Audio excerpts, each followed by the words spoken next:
El olor que precede la muerte. Hospital Militar, Morelos. Yo era uno de los encargados del área de vigilancia nocturna en el Hospital Militar de Morelos. No era nuevo en el puesto. Ya había trabajado en otras instalaciones médicas, incluso en zonas de alto conflicto, donde lo que más temíamos eran las incursiones armadas o los robos de medicamento controlado. Pero nunca imaginé que lo más inquietante que iba a presenciar sería invisible, intangible y completamente real. Todo comenzó con los reportes de las enfermeras del área de cuidados intensivos. Primero lo comentó una, de forma tímida, casi como si se avergonzara. Dijo que la noche anterior, justo antes de que un soldado con heridas de metralla falleciera, había sentido un olor muy particular. Era como tierra húmeda, pero intensa, como si hubieran cavado una fosa dentro del hospital, explicó. Nadie le tomó mucha importancia. Pensamos que quizá el sistema de ventilación traía olores de afuera, o del área de jardinería. La segunda vez, otra enfermera diferente repitió el comentario. Esta vez fue más directa. El cuarto se llenó de olor a tierra mojada, y ese muchacho murió 20 minutos después. Cuando revisamos el sistema de ventilación, todo parecía normal.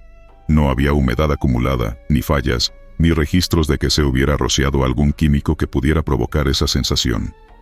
Y lo más extraño, el paciente estaba aislado, en una sala con presión negativa, lo que impide que entre o salga aire de forma libre. La tercera vez fue cuando comencé a preocuparme. Yo estaba en la sala de cámaras cuando me llamaron por radio.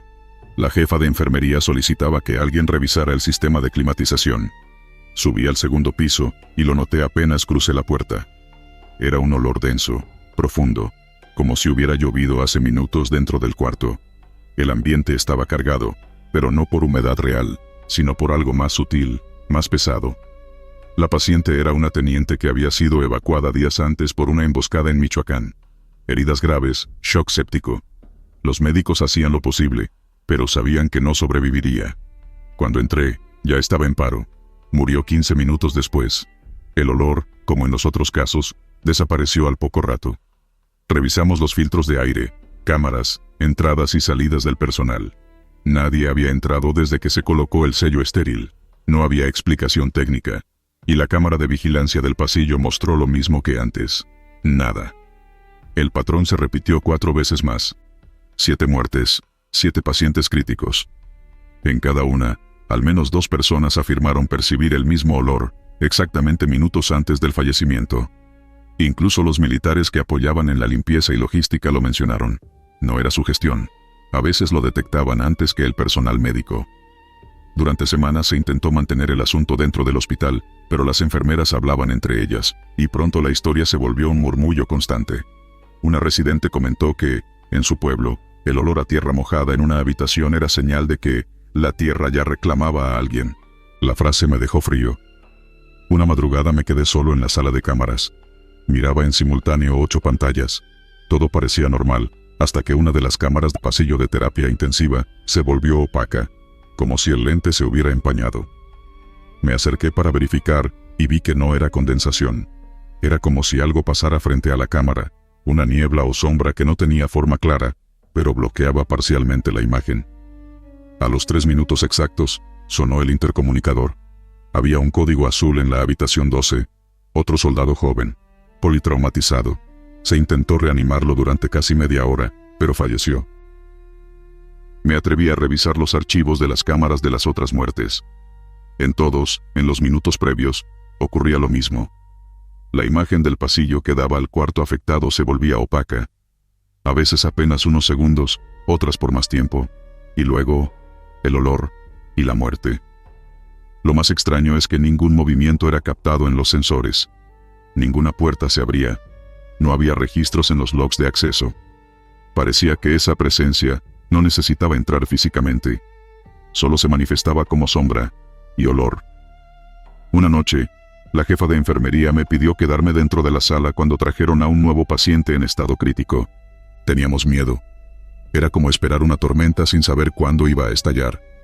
Y justo como en las veces anteriores, después de la medianoche, el aire cambió. No fue repentino.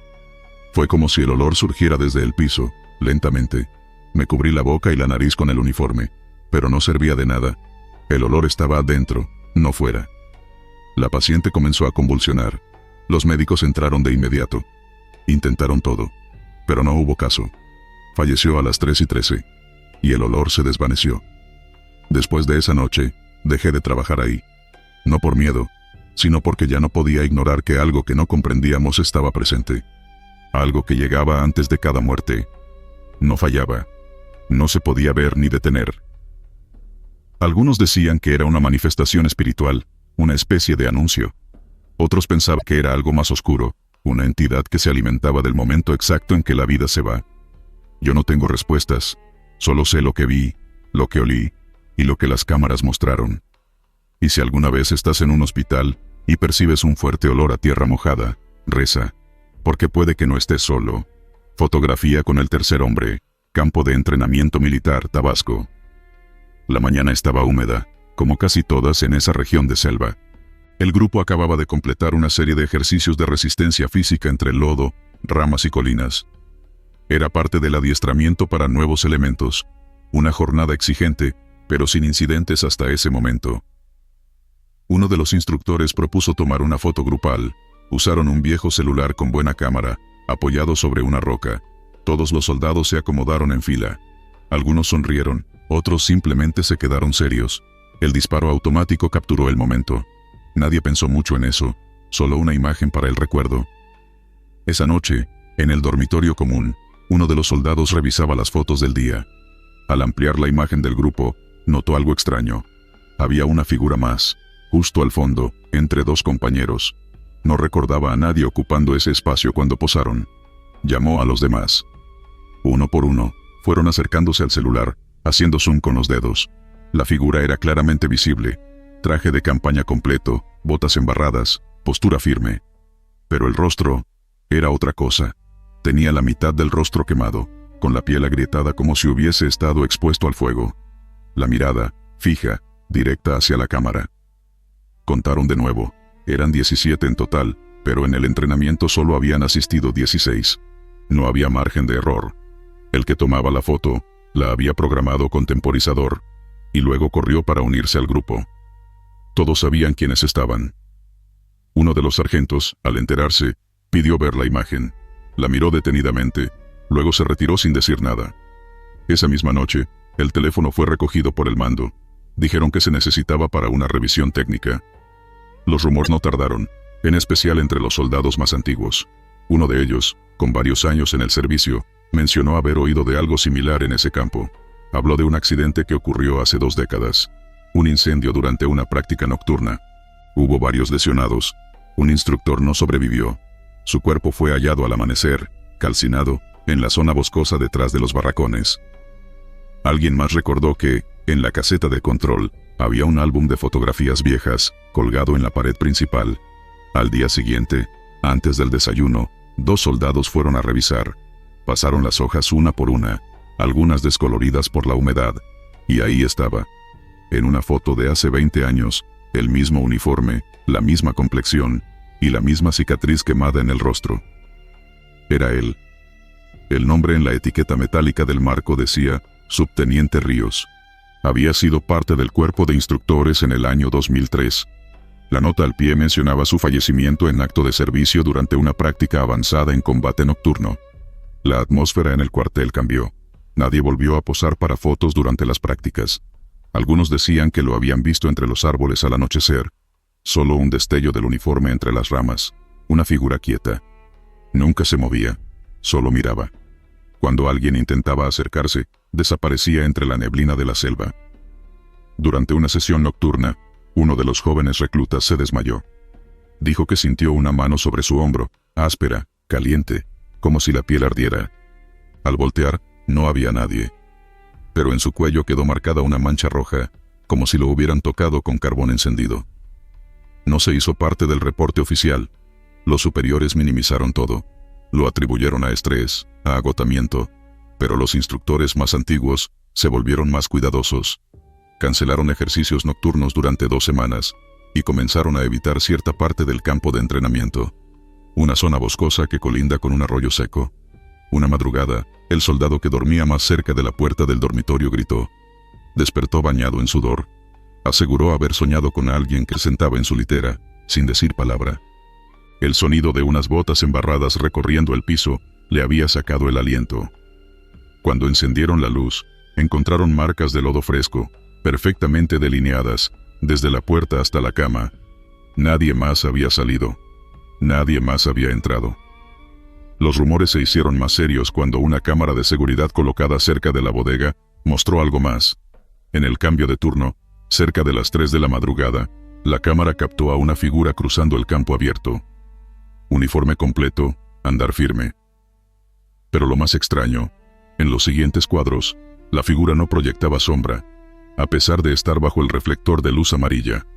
Esa grabación también desapareció de los registros oficiales. Pasaron los días, pero el ambiente seguía denso. Algunos soldados solicitaban cambio de unidad, otros pedían ser reasignados a otras zonas de entrenamiento. La mayoría ya no pasaba solo por el bosque.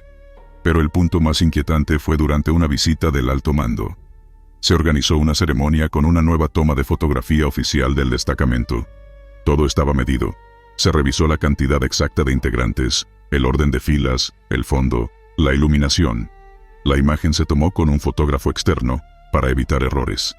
2 semanas después, la imagen fue impresa y enviada a todas las zonas operativas. En la foto, una vez más, estaba él. No en la fila, no al fondo.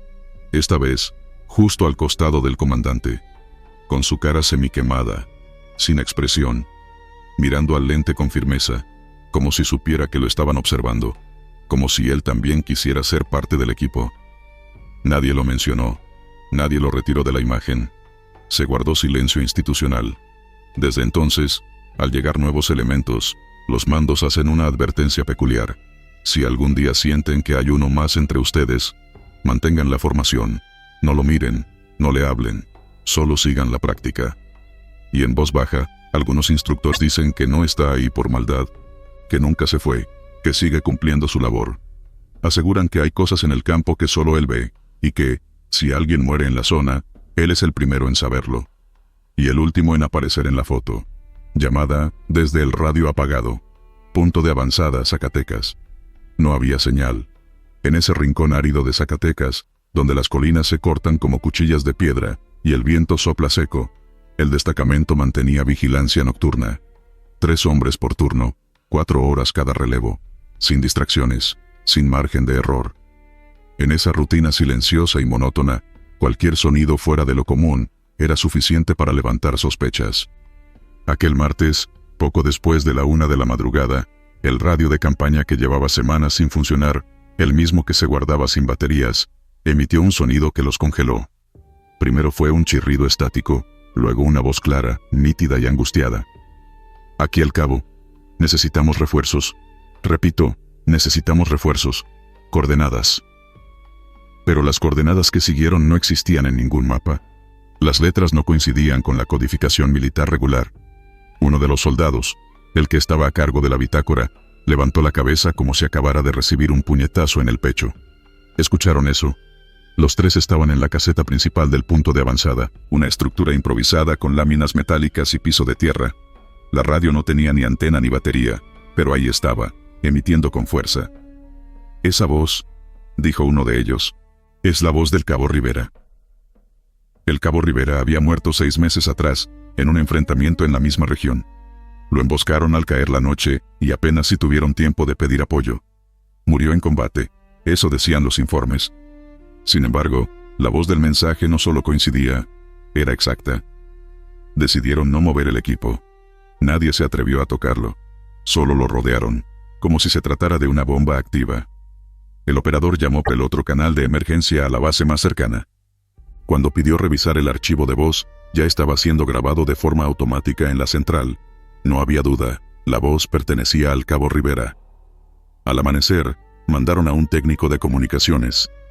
Revisó el radio pieza por pieza. No hay forma, esto no está conectado a nada, está muerto, dijo.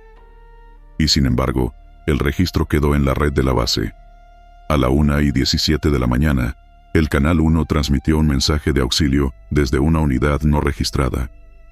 Esa noche, el relevo decidió ignorar la radio, pero a la misma hora exacta, volvió a emitir el mismo mensaje, solo que más largo. Incluía el mismo llamado de auxilio y un añadido. «Estoy atrapado. Todo está oscuro. ¿Alguien me escucha?» Uno de los soldados, el más joven, salió de la caseta y vomitó. Le temblaban las manos. «No puede ser. No puede ser». Al revisar la bitácora antigua del equipo, confirmaron que esa radio había sido descartada por falla tras la muerte del cabo. Nadie la había reparado. Nadie la volvió a encender. La dejaron ahí solo por olvido. En la tercera noche, algo cambió. La radio no solo emitió la voz, sino también el sonido de disparos y jadeos. Parecía una repetición del momento exacto en que el cabo Rivera murió.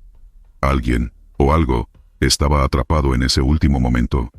Como si su último intento de pedir ayuda estuviera rebotando en el éter, negándose a desaparecer. El cuarto día, decidieron llevar la radio al cuartel. La desconectaron completamente y la metieron en una caja sellada. No volvió a emitir nada. Pero en la caseta, aunque ya no había equipo, seguían escuchándose las palabras. La voz ahora parecía salir del aire, de las paredes de lámina, como si la estructura misma hubiera memorizado el mensaje. Uno de los soldados que escuchó todo pidió su traslado. Dijo que no podía seguir ahí, que cada noche soñaba con un hombre cubierto de tierra, con el uniforme hecho trizas y los ojos llenos de desesperación. En sus sueños, el cabo Rivera le gritaba las mismas palabras del mensaje. «Mándame apoyo. No me dejen aquí». El psicólogo militar apuntó estrés postraumático. Nada más. Pero las transmisiones no se detuvieron. Cada noche, a la misma hora, las palabras regresaban. Cambiaban a veces de tono, de duración, pero siempre era la misma voz, atrapada entre la angustia y la rabia. En una ocasión, un teniente fue comisionado para dormir en la caseta y comprobar la veracidad de los reportes. No creyó una palabra. Llevó su propio equipo de grabación. Esa noche no durmió. La voz apareció sin previo aviso, justo sobre su cabeza. Se levantó empapado en sudor, con el grabador encendido. Al revisar el audio, el mensaje estaba ahí, pero al revés. Cuando lo reprodujeron al derecho, decía: «No me dejaron volver, me dejaron solo». El informe oficial clasificó el caso como anomalía sin riesgo operativo. Aún así, el punto de avanzada fue desmantelado 2 semanas después, según el comunicado interno, por reorganización estratégica. Pero los soldados saben que fue otra cosa. Nadie quiso seguir ahí. Nadie quiso ser el próximo en escuchar su nombre saliendo de un aparato sin energía. Varios meses después, en un cuartel de Durango, un técnico de comunicaciones recibió una grabación automática que venía sin remitente. No tenía marca de hora, ni código identificador. Era solo la voz de un hombre diciendo: «Ya no quiero estar aquí». Y luego, el silencio. Pero al fondo, si se escuchaba con atención, se podía oír un ruido tenue. Un clic, una interferencia, o tal vez la radio, esperando volver a encenderse por última vez. Niebla que muestra rostros. Paso montañoso, Chihuahua. Aquel paso en la Sierra Tarahumara, entre riscos y caminos estrechos, era temido más por el clima que por el terreno. La neblina, espesa como leche vieja, descendía sin aviso cada noche que caía la humedad. Nadie hablaba mucho de ello en voz alta, pero entre soldados se sabía. Algo había ahí dentro, entre la bruma. El pelotón llevaba 3 semanas de patrullaje continuo. Era una misión rutinaria. Vigilancia de paso por narcotráfico, chequeos de campamentos aislados y seguimiento de huellas. Pero lo que se volvió anormal fue la neblina. No solo por su densidad, sino por el momento exacto en que aparecía. Siempre cerca de las 2 de la madrugada. Y cuando aparecía, el silencio lo cubría todo. Ni grillos, ni viento, ni siquiera los perros ladraban en los ranchos cercanos. Todo empezó con un comentario suelto. Uno de los sargentos dijo haber visto caras flotando entre la niebla durante su guardia nocturna. Al principio se rieron de él. Dijo que no eran reflejos ni sombras, eran rostros. Algunos gritando, otros solo observando. A los pocos días, un segundo soldado hizo la misma afirmación. Y luego otro. Hasta que dejaron de bromear. Las fotos se volvieron casi una obsesión. Un soldado tomó una Nikon vieja, de las que aún usaban en prácticas de reconocimiento, y comenzó a tomar imágenes durante los momentos más densos de neblina. Revisaban las fotos en el campamento. Las ampliaban.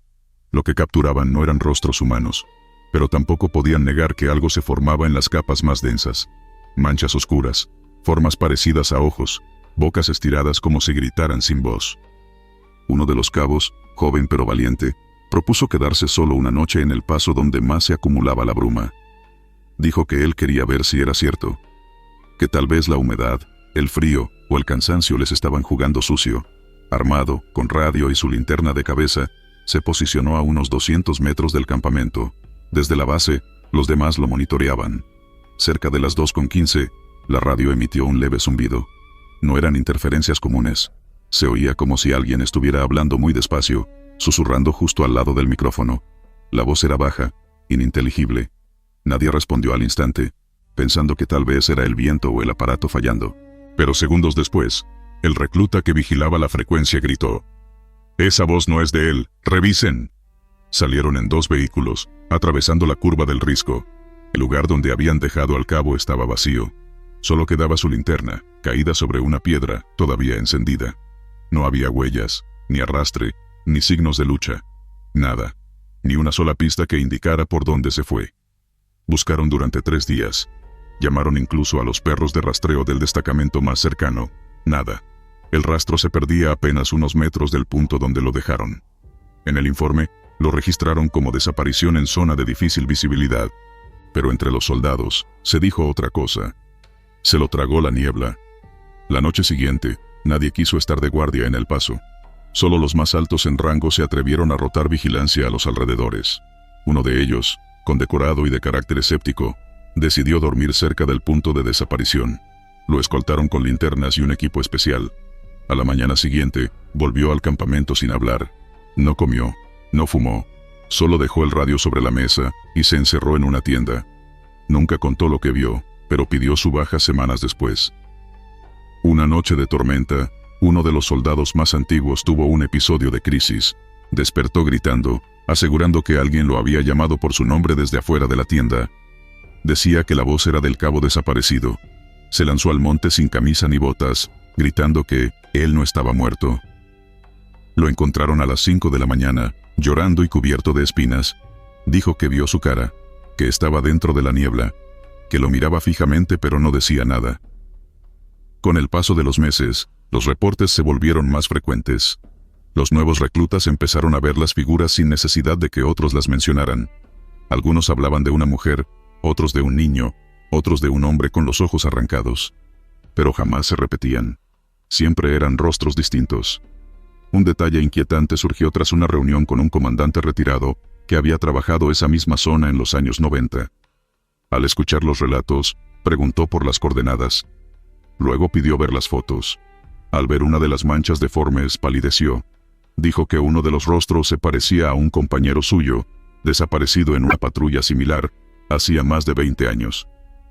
Lo más inquietante fue una madrugada, meses después, cuando un grupo de soldados escuchó pasos en la grava afuera del campamento.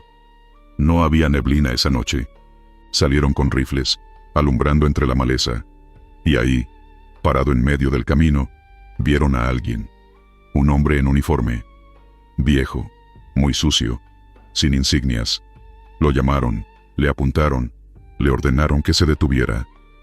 Pero no respondió. Cuando dieron un paso más, desapareció, como si se hubiera disuelto en el aire. Desde entonces, la zona fue catalogada como punto de paso restringido en horarios nocturnos. Las órdenes vinieron desde arriba. Nadie debía patrullar entre la 1 y las 5 de la mañana por esa ruta. En la bitácora se escribió que era por riesgo de terreno inestable, pero los que estuvieron ahí sabían la verdad. La neblina sigue apareciendo. Las cámaras ahora fallan al capturar imágenes. El equipo de visión térmica se bloquea. Algunos sensores marcan movimiento cuando no hay nada. Lo único que no ha vuelto a ocurrir es que alguien se atreva a quedarse solo, porque después de la desaparición del cabo, nadie quiere arriesgarse a convertirse en uno de esos rostros que aparecen flotando en la niebla, sin nombre, sin grito, solo mirada, y cada vez que uno la ve se pregunta, ¿a cuántos más ya se llevó? ¿Y a cuántos más les falta por aparecer? Soldado, que aparece en 2 lugares. Ejercicio conjunto Guerrero. Aquel simulacro se llevó a cabo en una zona montañosa del estado de Guerrero, bajo condiciones reales de combate. La humedad lo cubría todo. Las tropas habían sido divididas en 2 equipos que operarían a 20 kilómetros de distancia. Uno avanzaría desde el flanco este, y el otro simularía una defensa en la zona alta del norte. La intención era practicar una toma estratégica en terreno selvático, con radios de comunicación cerrados, patrullajes nocturnos y grabación constante desde drones y cascos. Era un evento habitual para quienes ya habían pasado por ejercicios anteriores, pero aquel año, todo cambió. El sargento responsable del equipo al llegar al primer punto de reunión antes del anochecer, reportó que todos los elementos estaban presentes, incluyendo a uno de los soldados recién incorporados. No tenía mucho tiempo en la unidad. Lo llamaban por su apellido, y aunque no era particularmente sociable, cumplía con sus órdenes. Lo asignaron como apoyo en comunicaciones, junto al operador del dron. Desde el principio, su actitud parecía más rígida de lo habitual. Caminaba con paso exacto, no sudaba tanto como los demás, y nunca se quejaba del calor o de los insectos. El problema comenzó cuando, al caer la noche, el equipo del norte también hizo su primer chequeo por radio. Al leer su bitácora verbal, mencionaron al mismo soldado, con el mismo apellido, como uno de los elementos que había llegado puntual al cerro donde se instalaron. Nadie le dio importancia en ese momento. Los jefes asumieron que se trataba de un error en la bitácora. Pero al revisar las cámaras montadas en los cascos, ambos equipos mostraban al mismo hombre caminando, recibiendo instrucciones y respondiendo con voz idéntica. En una grabación incluso lo enfocan de frente, rostro sereno, ojos hundidos, postura firme. La confusión estalló cuando ambos equipos, sin saber que el otro lo reportaba, mandaron la misma foto. En ambas imágenes estaba él, con el mismo uniforme, el mismo número de matrícula bordado, la misma expresión. Pero las imágenes eran imposibles de conciliar. En una se le veía al amanecer entre la niebla del Cerro Norte. En otra, bajando un riachuelo con el equipo al mismo tiempo. Alguien propuso que se trataba de un doble, pero los registros no mostraban ninguna duplicidad en los listados. Solo existía un expediente, un solo ingreso, un solo uniforme entregado. Nadie más respondía a ese nombre. El comandante mayor decidió suspender el ejercicio al segundo día. Ordenó que ambos equipos descendieran al campamento base para esclarecer lo ocurrido. Durante el retorno, el equipo norte reportó que el soldado en cuestión se había rezagado entre los árboles. Al regresar a buscarlo, ya no estaba. No escucharon pasos, ni voces. Nada. Simplemente desapareció. En ese momento, el equipo que venía por la otra ladera, aseguró haberlo visto corriendo entre los matorrales, como si los estuviera evitando. Lo interceptaron en un claro. El comandante lo enfrentó con firmeza, exigiéndole que explicara por qué había aparecido en ambos equipos. Él no respondió de inmediato. Luego, con voz muy baja, dijo que no recordaba haberse movido del punto inicial, que todo lo que había hecho era obedecer órdenes. Su mirada no tenía miedo, pero tampoco parecía del todo consciente. Fue trasladado a la enfermería de campaña para evaluación médica. Mientras lo mantenían en observación, los oficiales técnicos descargaron todo el material visual de los drones. En los registros, nuevamente, se le veía claramente en dos lugares distintos, en un margen de 5 minutos. Era imposible que se hubiera desplazado entre ambos puntos sin ser visto. Al día siguiente, desapareció del área médica. Su litera estaba tendida, sin signos de alteración. Nadie lo vio salir. A las 3 horas, apareció caminando desde la ruta de evacuación, con los pies llenos de barro. Dijo que había ido al río a lavarse, pero los centinelas no registraron su salida ni entrada. Fue entonces cuando pidió hablar directamente con el mando superior. En esa reunión privada, que fue transcrita después por los responsables de inteligencia, confesó que llevaba semanas teniendo sueños repetidos. En ellos, se veía a sí mismo caminando en otros lugares al mismo tiempo, con recuerdos fragmentados que no podía asociar a ningún evento real. Contó que en algunas noches despertaba sintiendo que ya había vivido el día que apenas comenzaba, que había personas que le saludaban con familiaridad aunque él no las conocía, que incluso llegó a encontrar su propia cantimplora vacía cuando juraba no haberla tocado. El alto mando tomó su declaración con reserva. La presión crecía. No querían que la historia se saliera del control del batallón. Los oficiales médicos no encontraron indicios de trastorno mental evidente, pero el análisis psicológico mencionó episodios disociativos con posibles manifestaciones perceptivas cruzadas. El soldado solicitó su baja voluntaria ese mismo día. Se la concedieron sin poner objeción. Desde entonces no volvió a presentarse en ningún cuartel. Se mudó de estado y cortó comunicación con sus antiguos compañeros. Sin embargo, semanas después del evento, un operador de vigilancia que estaba revisando el historial del ejercicio encontró un video que había pasado desapercibido. Era una toma de un dron sobrevolando la zona norte la noche del primer avistamiento. En ella, se ve al grupo desplazándose con linternas. A un costado, entre los árboles, aparece una figura quieta, el mismo soldado. Pero algo en él no cuadra. Su silueta se distorsiona levemente, como si no perteneciera del todo al entorno. Nadie volvió a hablar oficialmente del caso. El archivo fue etiquetado como anomalía sin explicación concluyente. En los entrenamientos posteriores, se prohibió llevar cámaras personales, pero algunos elementos aún recuerdan con claridad la imagen de aquel rostro duplicado. Y otros, en confianza, aseguran haber soñado con él semanas después, parado al borde de sus camas, observando en silencio. Cámara que solo graba oscuridad. Vigilancia Perimetral Oaxaca. En el año más tenso del destacamento en la Sierra de Oaxaca, instalaron un nuevo sistema de vigilancia perimetral con cámaras térmicas. Los equipos eran de alta tecnología, adquiridos recientemente para reforzar la seguridad en zonas de difícil acceso. Durante los primeros días, todo funcionó correctamente, hasta que una de las cámaras, situada en el límite sur del terreno, comenzó a registrar únicamente una imagen negra. Sin señal de calor, sin objetos, sin rastro alguno. El operador de turno pensó que era una falla técnica. Reportó el incidente, y técnicos de mantenimiento revisaron los componentes. Todo estaba en perfecto estado. Sensores funcionales, batería cargada, lente limpio. Se reinició el dispositivo, y se colocó un respaldo con energía independiente. A la noche siguiente, lo mismo. La pantalla volvió a mostrar una negrura total, pero no una oscuridad natural. Era densa, uniforme, como si el lente estuviera bloqueado desde muy cerca por algo invisible. Se repitió el patrón durante 7 noches seguidas. Solo esa cámara. Las demás, ubicadas en puntos cercanos, operaban con normalidad y mostraban el entorno sin fallos. Sin embargo, al revisar los archivos de grabación cuadro por cuadro, en 2 de ellos apareció una anomalía. Una especie de figura translúcida que se interponía justo al activarse el sensor. No tenía forma definida, pero se distinguía una silueta alargada, sin brazos ni piernas, como suspendida frente al lente. Uno de los sargentos sugirió que quizás se trataba de un insecto grande o una bolsa atrapada por el viento. Pero en los otros ángulos de visión, nunca apareció nada volando en esa dirección. Además, la imagen negra se activaba exactamente a la misma hora cada noche, 2:13. Siempre esa hora. Preocupados por la repetición del fenómeno, se optó por colocar una cámara convencional junto a la térmica, apuntando exactamente al mismo punto. Lo que captaron esa octava noche dejó a todos sin palabras. A las 2:13, la cámara térmica volvió a registrar el mismo apagón, pero la convencional mostró otra cosa, una neblina densa que emergía desde la tierra y se desplazaba lentamente hacia el lente. Dentro de esa niebla, apenas perceptible, se formó un rostro. No humano.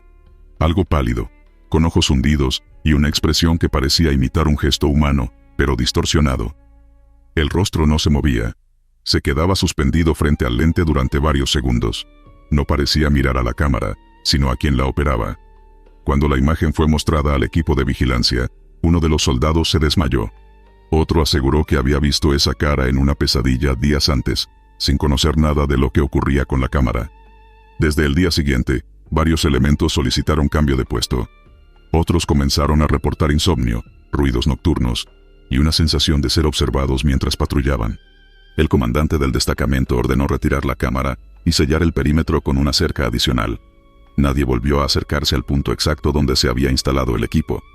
Una semana después, un técnico del fabricante acudió desde la Ciudad de México para realizar un peritaje. Revisó la memoria térmica cuadro por cuadro.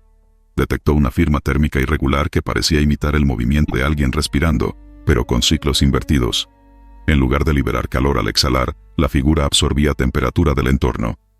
Eso era imposible, dijo el técnico. El sistema no estaba diseñado para registrar negatividad térmica. Se intentó capturar el fenómeno con un dron. Voló durante 15 minutos sobre la zona, sin registrar nada fuera de lo normal. Pero al volver a la base, el dron tenía la cámara térmica completamente empañada desde dentro. Las piezas internas estaban cubiertas por una especie de humedad oscura, con olor a hierro oxidado. El dron fue sellado, y nunca volvió a utilizarse. Días después, uno de los reclutas fue hallado en la madrugada, parado frente al lugar donde estuvo la cámara. Estaba completamente inmóvil, con la mirada fija al bosque. Tenía los pies descalzos, aunque horas antes llevaba botas. No respondía a estímulos. Al ser llevado a la enfermería, solo repetía una frase sin cesar: ella está en la oscuridad. Se solicitó apoyo psicológico. El joven fue retirado del servicio y trasladado a la capital. Según informes posteriores, nunca recuperó del todo la lucidez. Mantenía los ojos abiertos incluso al dormir y evitaba cualquier sitio sin luz. Alguien filtró que en una de sus sesiones murmuró nombres de soldados fallecidos décadas atrás en la misma región. Nombres que no estaban registrados en ningún parte oficial, pero que, al investigar en archivos antiguos, coincidían con un grupo desaparecido en una operación de reconocimiento en los años 80. Desde entonces, se evita instalar cámaras térmicas en esa zona. Las patrullas nocturnas son rápidas y sin pausas. Nadie se detiene ni cerca del punto marcado en los antiguos mapas como Posición Sur 3. El lugar quedó sin vigilancia, como si todos prefirieran ignorarlo.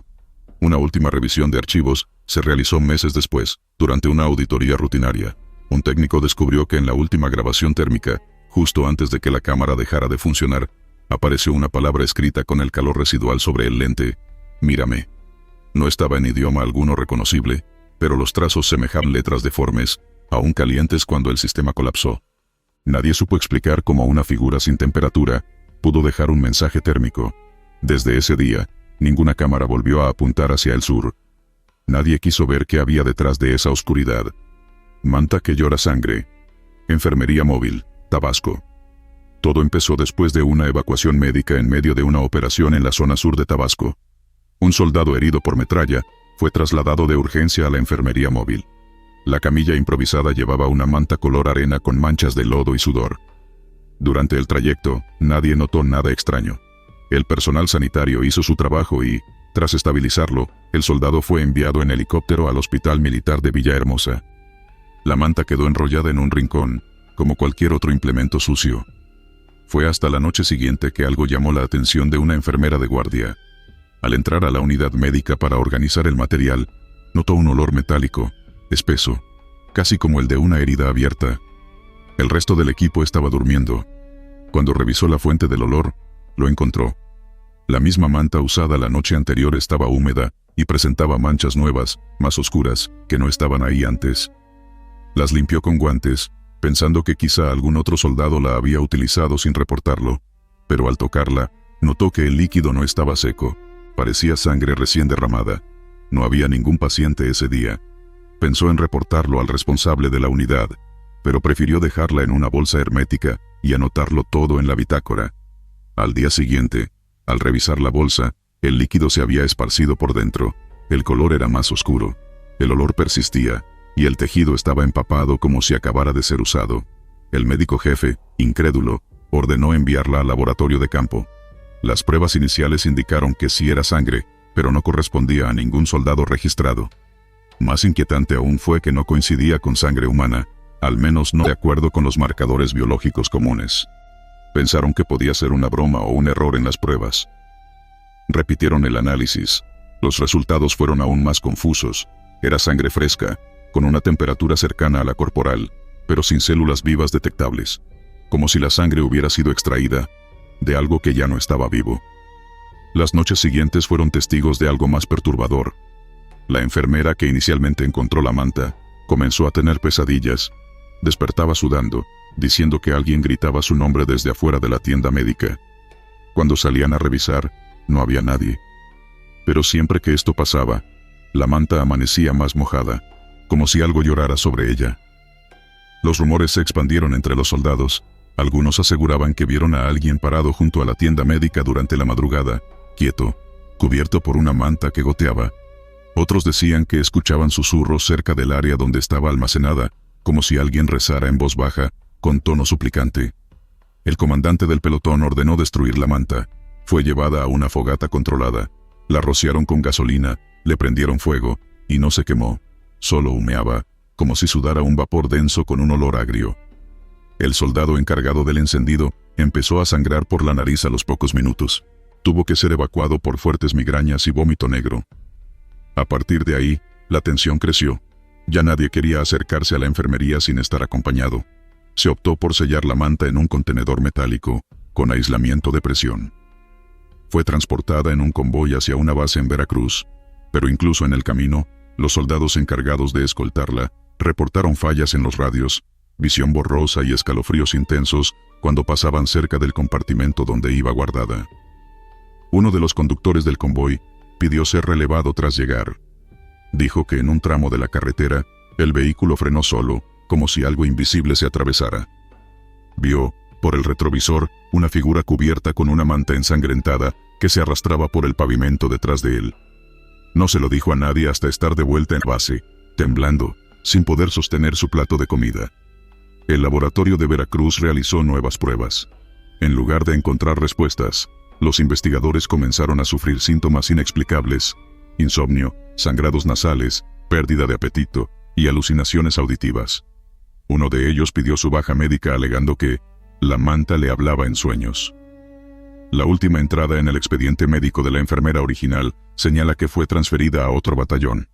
En su informe, escribió: "No es una manta, es una piel, y alguien la quiere de vuelta". Desde entonces, el contenedor con la manta fue clasificado como material restringido. Según registros, fue trasladado fuera del país bajo una orden especial. Nadie en el campamento volvió a hablar del tema. Pero algunos, los que estuvieron presentes en las noches más intensas, aseguran que si te acercas a donde antes estaba la enfermería móvil, aún se puede oler la sangre y escuchar un quejido lejano, como si alguien aún estuviera esperando ayuda. Pasos en el techo de lámina. Instalaciones en Chiapas. La primera noche ocurrió justo después de una tormenta. El viento había dejado las láminas del techo chillando con cada brisa, pero lo que escucharon los soldados no fue el crujido del metal viejo. Eran pasos, rápidos, descalzos, iban y venían sobre las barracas como si alguien corriera en círculos allá arriba. Uno de los centinelas nocturnos fue el primero en reportarlo. Pensó que algún civil se había subido buscando refugio, quizá un ladrón, pero cuando enfocó con la linterna, no había nada. Ninguna sombra, ninguna figura. Solo las láminas vibrando levemente, como si aún alguien las estuviera pisando. A la segunda noche, ya varios lo escuchaban. Las pisadas comenzaban pasadas las 2 de la madrugada. Eran rítmicas al principio, como de alguien trotando. Luego se volvían frenéticas. Cambiaban de dirección, golpeaban el techo con una desesperación que helaba la piel. Algunos soldados gritaban para espantar lo que fuera. Otros disparaban al aire, pero nada servía. Los oficiales pensaron que era producto del cansancio, el calor, la humedad, los turnos prolongados. Pero cuando uno de ellos decidió dormir esa noche en las barracas, terminó despertando sobresaltado. No por los pasos, sino por algo más inquietante. Una silueta de pie, al borde de su cama, que desapareció cuando encendió la linterna. A la tercera noche, alguien instaló una cámara térmica. El equipo era reciente, con visión nocturna avanzada. Querían registrar cualquier intrusión. Revisaron la grabación a la mañana siguiente, sin esperar nada. Pero ahí estaban, varios cuerpos descalzos, caminando en fila sobre el techo. No se veía ropa, ni armas, ni equipo. Solo formas humanas, sin detalles. Se movían sin levantar temperatura ambiente, pero sus huellas térmicas quedaban un par de segundos marcadas sobre la lámina. El comandante ordenó redoblar la vigilancia. Subieron al techo durante el día para verificar. No había huellas visibles, ni señales de entrada. Solo una parte del metal más oxidada y abollada en las esquinas, como si algo saltara desde allí. Esa noche decidieron no dormir. Formaron guardia dentro y fuera. A la hora esperada, comenzaron otra vez. Las pisadas eran más fuertes. Ya no solo corrían, algo o alguien golpeaba con fuerza en los extremos, como si intentara entrar. Uno de los soldados perdió el control y disparó hacia arriba, atravesando la lámina. Nada cayó. Después del incidente, las órdenes fueron claras. Nadie debía disparar al techo. En lugar de eso, comenzaron a investigar antecedentes del terreno. Descubrieron que antes, mucho antes de ser instalaciones militares, ese lugar había sido una finca abandonada. En una vieja bitácora local se mencionaba que la casa principal fue quemada tras reportes de desapariciones. Nada oficial, solo rumores. Una madrugada, uno de los cocineros del destacamento, que dormía en la barraca más alejada, despertó, con una gota en la frente. Al tocarse, notó que era agua. Pero la sensación era espesa. Encendió su linterna. El techo tenía manchas oscuras, como si alguien hubiera estado caminando mojado. No olía a humedad. Olía a óxido. El temor creció. Se pidió una inspección espiritual. Uno de los soldados, hijo de un curandero tzotzil, pidió permiso para intervenir. Llevó tierra bendita que su padre había preparado. A medianoche, subió con 2 compañeros y la esparció en las 4 esquinas del techo principal. Al hacerlo, sintieron que el aire se volvía más denso. No hacía frío, pero todos temblaban. Esa noche fue la única en la que no se escucharon pasos, ni un golpe, ni un crujido, como si algo hubiera sido expulsado. Pero no duró mucho. 4 días después, los pasos volvieron. Esta vez sobre otras barracas, las que no tenían tierra bendita. El patrón se repetía. Corrían, se detenían, golpeaban. Las cámaras térmicas mostraban las mismas siluetas, sin detalles, sin rostro. El comandante, ya convencido de que no era una amenaza física convencional, ordenó que toda la instalación recibiera el mismo tratamiento. La tierra bendita fue colocada en cada techo, cada esquina. Las noches volvieron al silencio por un tiempo. Un mes más tarde, uno de los nuevos reclutas fue encontrado caminando solo, descalzo, sobre las láminas de la cocina. Al ser interrogado, dijo que no recordaba haber subido. Solo había soñado con alguien llamándolo por su nombre, desde arriba. Esa fue la última noche que dejaron a los soldados dormir sin vigilancia psicológica. Desde entonces, cada nuevo integrante recibe una advertencia que no figura en los manuales.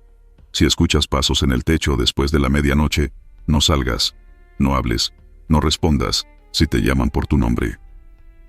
Hasta hoy, los pasos han cesado por intervalos. Pero cada vez que una tormenta azota la zona, y las láminas crujen con fuerza, todos saben que el silencio es engañoso. Porque hay algo allá arriba que no descansa. Y no olvida. Correo electrónico sin red. Centro de Mando Táctico, Baja California. Ocurrió una noche de rutina durante una semana sin ejercicios, ni misiones asignadas. El centro de mando táctico operaba a su mínima capacidad.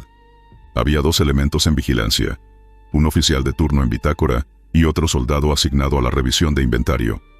Las luces fluorescentes parpadeaban de vez en cuando, algo habitual por el bajo voltaje nocturno en aquella base alejada de la red eléctrica principal.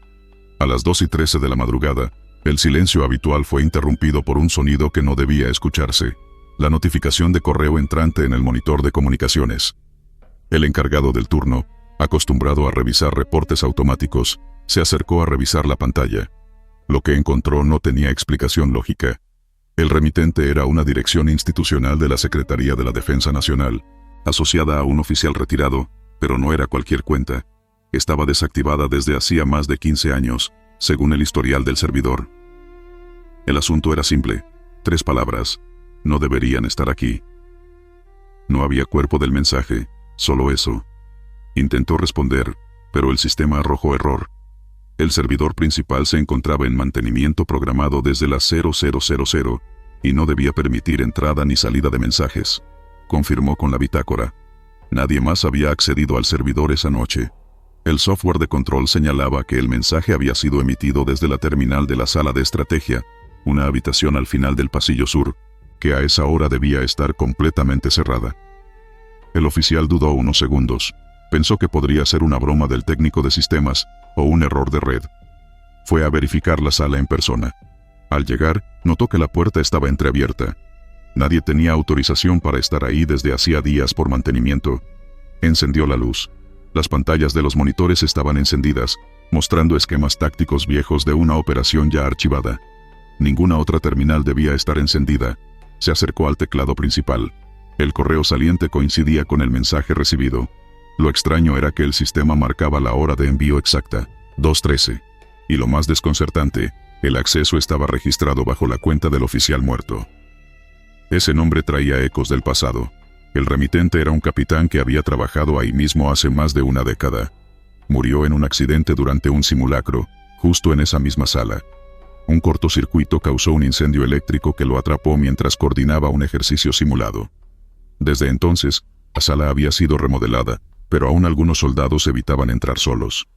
El oficial llamó al técnico de sistemas, quien llegó 15 minutos después.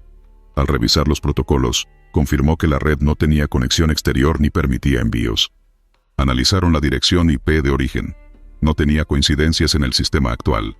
Era una configuración vieja, registrada en servidores que ya habían sido retirados. No debía existir. Pensaron en un ataque cibernético. Pidieron apoyo al área de ciberseguridad de la zona. A las 4:45, llegaron 2 especialistas. Mientras escaneaban la sala, algo extraño sucedió.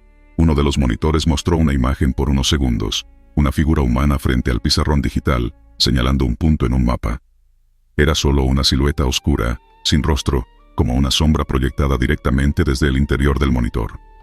Se desvaneció al instante. Intentaron reproducir la imagen, pero el sistema no registró ninguna señal visual. No quedó guardado. Uno de los técnicos, tembloroso, confesó algo más tarde. El año anterior, durante otro mantenimiento en ese mismo cuarto, él escuchó un teclado escribiendo solo. No reportó nada en su momento por temor a las burlas, pero desde entonces evitaba ese sector del centro de mando. El comando decidió sellar la sala. Durante el proceso, descubrieron algo aún más perturbador. Detrás del panel eléctrico principal, un compartimento oculto con carpetas viejas, cubiertas de polvo y selladas con fecha de hace más de 15 años. Eran informes escritos por el mismo capitán fallecido. Entre ellos, un reporte no clasificado hablaba de ruidos sin fuente clara, sistemas que se activaban solos, y, lo más inquietante, sueños compartidos entre el personal de vigilancia. Las hojas mostraban diagramas de eventos paranormales. Uno de ellos incluía una teoría, que la base estaba construida sobre una línea de energía antigua, usada por grupos indígenas como canal espiritual. El capitán parecía obsesionado con la idea de que algo lo observaba desde el sistema. El informe fue entregado a una sección superior. Nadie del personal local volvió a tener acceso a la sala. Desde aquella madrugada, ningún correo volvió a llegar con direcciones desactivadas, pero de vez en cuando, durante los chequeos de red nocturnos, el sistema lanza una alerta breve. Usuario activo sala de estrategia. Cuando el oficial que vivió todo esto fue transferido a otra zona meses después, dejó una nota en el escritorio del nuevo encargado. Si escuchas el teclado teclear sin que haya nadie, no te acerques. Solo sal de ahí. No insistas. No deberíamos haber abierto esa puerta. Hasta hoy, nadie se ha atrevido a reactivar el sistema en esa sala. El monitor principal sigue tapado con una lona negra. Y aunque las cámaras de seguridad ya no graban ese pasillo, los soldados afirman que por las noches, cuando todo está en silencio, desde esa dirección a veces, se escucha el leve clic de un teclado que vuelve a escribir. Solo una palabra, repetida cada cierto tiempo. Fuera. Cueva que devuelve ecos en otro idioma. Operativo rural en Guerrero. Durante una operación de reconocimiento en una zona boscosa de Guerrero, un pelotón fue asignado a inspeccionar una red de cuevas detectadas mediante imágenes satelitales.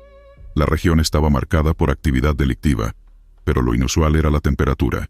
En medio del calor húmedo de la sierra, el aire cerca de las cavernas descendía abruptamente.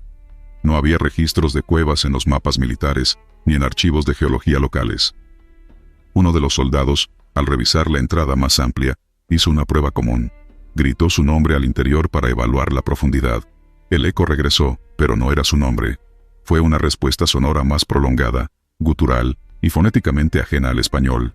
Pensaron que era una distorsión del eco, algún efecto del eco múltiple en las paredes rocosas, pero cuando otro soldado repitió el grito, la respuesta fue distinta, siempre distinta. Algunos empezaron a decir que las voces no eran ecos, sino imitaciones, una burla sutil. El teniente ordenó registrar con audio. Se colocó una grabadora digital justo en la entrada de la cueva. Se emitieron 5 gritos distintos, nombres comunes y frases como ¿hay alguien ahí? El eco tardaba, como si la cueva lo pensara antes de devolverlo, y luego regresaba en una lengua que no se parecía a nada que conocieran. Esa noche, en el campamento improvisado, analizaron el audio. Un operador de comunicaciones lo aisló en su computadora portátil. La respuesta de la cueva, ralentizada, reveló un patrón estructurado. No era ruido, no era rebote, era lenguaje. Se escuchaba una mezcla entre el náhuatl antiguo y algo más áspero, como silbidos articulados. Un sargento que había estudiado etnolingüística básica durante su servicio en Oaxaca, reconoció algunas palabras. Dijo que una de las frases significaba, «ya vienen», aunque no estaba seguro del contexto. A la mañana siguiente, se ordenó un ingreso breve y controlado. Solo 2 soldados, sin armas largas, entraron con linternas y cámaras de pecho. El interior estaba cubierto por formaciones minerales, pero lo extraño era la ausencia total de fauna. Ni murciélagos, ni insectos, ni roedores. A medida que avanzaban, el eco se comportaba con más inteligencia. Ya no repetía, sino que parecía anticipar. Cuando uno de los soldados dijo, «Hay que salir», el eco respondió antes de que el segundo pudiera terminar su comentario. Esa voz volvió a sonar distinta, como si supiera lo que se pensaba. Uno de ellos perdió el control y salió corriendo, rompiendo el protocolo. El otro se quedó unos segundos más, hipnotizado por un murmullo que ya no era eco, sino susurro. Según su testimonio posterior, escuchó su propio nombre seguido de la voz de su madre, muerta años atrás. Dijo que la voz le pedía que se acercara más. La cámara corporal grabó ese momento, el soldado deteniéndose, temblando, con la linterna bajando poco a poco. Y luego, el silencio. Lo sacaron tirando de su chaleco cuando notaron que no salía. Estaba en estado catatónico, sin responder estímulos, ojos abiertos pero sin reacción. Fue evacuado en helicóptero al Hospital Militar de Chilpancingo. Durante 3 días, no dijo una palabra. Cuando finalmente despertó, escribió una frase en un pedazo de servilleta del comedor. No eran ecos, eran recuerdos. El oficial al mando, tras revisión del material audiovisual y de los registros del pelotón, hizo una solicitud de cierre al alto mando. Un equipo de ingenieros llegó con concreto armado y cubrieron la entrada principal. Se colocó una placa falsa con el aviso de riesgo de derrumbe, aunque el terreno era estable. Ninguna otra unidad volvió a ser enviada a esa zona. Los audios fueron enviados a la Ciudad de México para análisis lingüístico. Un antropólogo del Instituto Nacional de Lenguas Indígenas dictaminó que las frases captadas no coincidían con ningún dialecto activo, pero que sí compartían estructuras con el idioma náhuatl ceremonial, utilizado en rituales de la región mixteca durante el siglo XVI. Aún así, había componentes imposibles de identificar, tonos con doble frecuencia, voces que no eran humanas ni animales. Uno de los analistas, luego de varias noches revisando las pistas, presentó síntomas de insomnio severo. Afirmó que al cerrar los ojos, seguía escuchando las voces de la cueva, pero que ya no hablaban en otro idioma, sino que usaban la voz de su hija. La última noche de su trabajo, abandonó el laboratorio dejando una nota. La cueva habla lo que quieres escuchar, pero te muestra lo que no quieres recordar. Desde entonces, los registros de esa operación se encuentran clasificados. Las coordenadas originales fueron modificadas en los mapas internos. Nadie en la región habla del sitio. Algunos pobladores cercanos aseguraron que esa cueva ya estaba maldita desde la época colonial. Según una leyenda rescatada por un cronista local, se decía que el eco de la cueva era la voz de los que se perdían en ella, atrapados por decir algo indebido dentro. En la actualidad, el concreto que sella la entrada sigue intacto. Un par de soldados encargados de rondar el perímetro aseguran que, en ciertas noches sin viento, pueden escucharse murmullos del otro lado, como si la roca respirara. Nadie se acerca demasiado, nadie grita, porque ya no buscan respuestas, solo silencio. Según una leyenda rescatada por un cronista local, se decía que el eco de la cueva era la voz de los que se perdían en ella, atrapados por decir algo indebido dentro. En la actualidad, el concreto que sella la entrada sigue intacto. Un par de soldados encargados de rondar el perímetro aseguran que, en ciertas noches sin viento, pueden escucharse murmullos del otro lado, como si la roca respirara. Nadie se acerca demasiado, nadie grita, porque ya no buscan respuestas, solo silencio.